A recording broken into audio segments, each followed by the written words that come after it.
Halo guys, selamat datang kembali di channel YouTube Info Kini-Kinian. Saya sekarang akan membahas tentang Bludok Kuwu.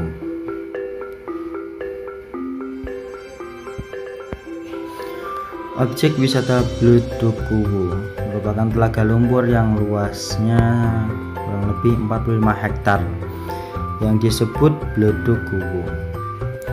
Fenomena Bludok Kuwu ini adalah keluarnya air beserta lumpur dari endapan laut purba yang keluar karena tekanan air vertikal.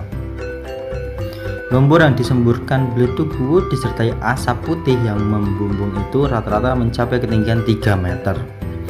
Namun pada saat-saat tertentu terjadi letupan keras yang mampu menyemburkan lumpur setinggi 10 meter hingga nampak sedemikian spektakuler.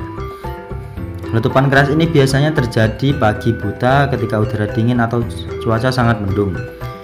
Objek wisata ini terletak di Desa Kuwu, Kecamatan Keradenan, Kabupaten Grobogan, 28 km dari arah timur kota Purwodadi. Kawasan wisata yang secara geografis terletak di daratan rendah bersuhu 28-36 derajat Celcius ini menyajikan letupan gelembung lumpur raksasa yang mengeluarkan percikan air dan garam. Adanya kandungan garam di tempat itu oleh masyarakat setempat dimanfaatkan untuk membuat garam secara tradisional dan sangat menarik untuk dinikmati. Legenda terjadinya Bludok Kuwu dikisahkan dari abad ke-7 Masehi di daerah Grobogan, termasuk dalam wilayah kerajaan Madang Kamolan yang diperintah oleh dinasti Sanjaya atau Sailendra. Salah seorang raja dari dinasti ini adalah Dewata Cengkar, seorang yang konon amat gemar makan daging manusia. Karena kesukaan raja yang aneh tersebut membuat rakyat merasa ketakutan sehingga tidak ingin menjadi santapan sang raja yang haus darah itu. Berbagai cara dilakukan untuk melawan sang raja, tapi semuanya sia-sia saja.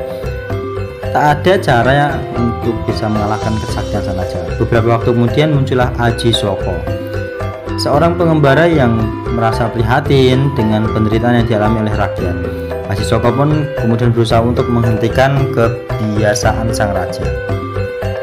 Dengan disaksikan oleh ribuan pasang mata, Aji Soko pun menantang adu kesaktian dengan sang raja. Banyak orang yang menyaksikan kemampuan Aji Soko, mengingat tubuhnya yang kecil, namun apapun masyarakat tetap menaruh harapan kepada Aji Soko. Sang raja yang menerima tantangan Aji Soko hanya terbahak-bahak tertawa. Raja pun menawarkan kalau seandainya Aji Soko mampu mengalahkan, maka Aji Soko berhak memperoleh hadiah berupa separuh wilayah kerajaan. Sebaliknya, jika Aji Soko kalah, maka raja akan memakan tubuh Aji Soko.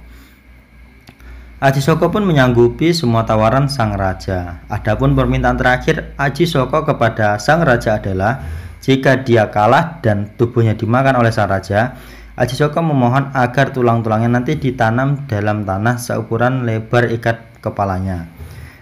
Tentu saja sang raja segera mengiyakan dan sama sekali tidak menduga bahwa ikat kepala Aji Soko itu adalah ikat kepala yang mengandung kesaktian. Aji Soko segera melepas ikat kepalanya dan kemudian menggelarnya di atas tanah. Ajaibnya, ikat kepala itu berubah menjadi melebar.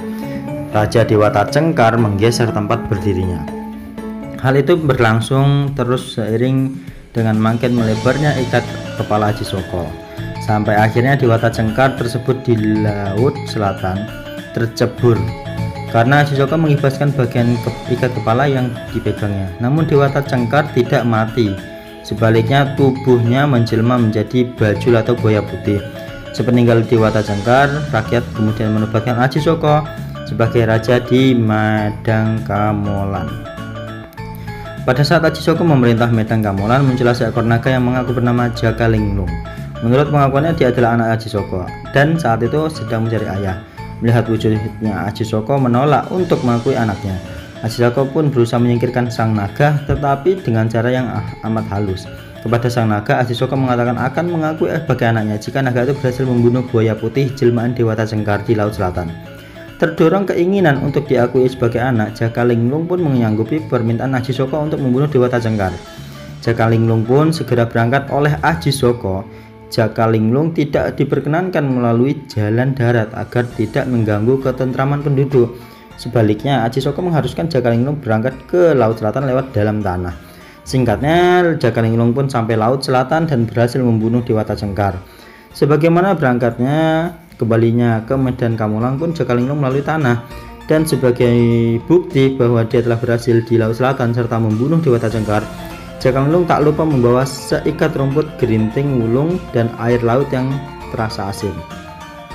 Beberapa kali Jakalinglung mencoba muncul ke permukaan karena mengira telah sampai di tempat yang dituju.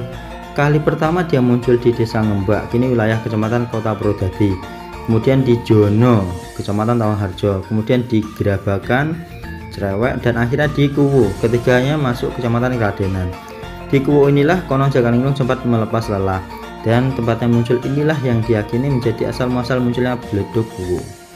Kisah lain dari Bledug Kuwu: setelah Prabu Dewata Cengkar berubah menjadi bajul putih boya putih di Laut Kidul, maka Aji Saka yang kini memegang kendali kerajaan Medang Kamolan.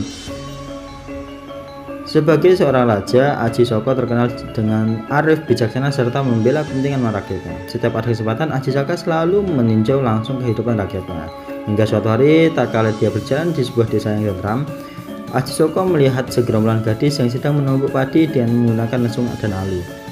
Di antara gerombolan gadis itu ada seorang gadis yang sangat cantik, rupawan, dan memiliki senyum menawan. Hal itu membuat kalbu Aji Saka bergetar. Saat sedang menumbuk padi, tiba-tiba kain jarik yang dipakai seorang gadis tersingkap, sehingga nampaklah betis gadis ayu tersebut. Dan melihat pemandangan tersebut, Aji Saka menjadi sangat bernafsu sehingga beribu maaf, menetesnya spermanya di tanah dan dipatuk oleh seekor ayam. Untuk menetap menjaga wibawa, Aji Saka segera kembali ke kerajaan Medang Kamolan, dan dikisahkan ayam tersebut bertelur dan memiliki ayam. Pemilik ayam janda tua, telur itu diteramkan di lumbung padinya. Setelah beberapa waktu, tiba-tiba desa tersebut menjadi gempar karena telur tersebut menetas, tapi bukan anak ayam melainkan seekor ular yang besar. Di sepanjang badan ular tersebut dituliskan putranya Aji Saka dan huruf Jawa, dan anehnya ular tersebut bisa berbicara layaknya manusia. Karena selalu mencari ayahnya, maka oleh janda tua tersebut diular di antara kerajaan. Bagi Aji Saka sendiri ini benar-benar mengejutkan. Namun sebagai seorang raja yang arif, Aji Saka mengakui sang ular putranya dengan syarat jika sang ular bisa membunuh bajul putih di Laut Kidul. Untuk menghindari kehebohan masyarakat, maka sang ular diharuskan lewat dalam bumi, dalam tanah. Selama berangkat dan pulang dari Laut Kidul, sang ular pun menyanggupi dan segera berangkat ke Laut Kidul. Perkalian hebat antara sang ular dengan bajul putih dan dimenangkan oleh sang ular. Saat pulang dari Laut Kidul menuju Medang Kamolan, sang ular bingung ketika dia melonggokkan kepala, ternyata baru sampai di Kuwu, wilayah Kabupaten Grobogan, Jateng. Besok rejane Jaman. Di daerah ini akan terdapat sumber garam yang bisa dijadikan untuk mata pencarian warga di sekitar. Ujar sang ular. Sang ular pun kembali melanjutkan perjalanannya, dan untuk kedua kalinya sang ular melonggokkan kepalanya di Jono, masih di wilayah Kabupaten Grobogan, dan yang ketiga di Cerewek. Sampai ketiga kalinya belum tepat, sang ular menangis dan meneteskan air mata. Hingga sekarang kedua tempat tersebut bisa menghasilkan garam. Namun untuk wilayah Cerewek garamnya terlihat kemerahan. Hal ini diyakini oleh air mata sang ular. Akhirnya tibalah sang ular di kerajaan Medang Kamolan, dan dengan besar hati Aji Saka mengakui ular tersebut putranya dan diberi nama Jakalinglung. Sejak saat itu Jakalinglung pun tinggal bersama ayahnya di kerajaan Medang Kamolan. Jadi menurut dongeng almarhum bapak yang menulis ini, Bledug Kuwu di mana daerah tersebut jauh dari laut, namun airnya mengandung garam karena ada aliran berkas jalannya Jakalinglung dari Laut Kidul. Percaya atau tidak, ini hanya sebuah dongeng yang dalam bahasa Jawa dongeng itu dipaidu kenging, bisa disangkal. Begitu, sekian dari saya.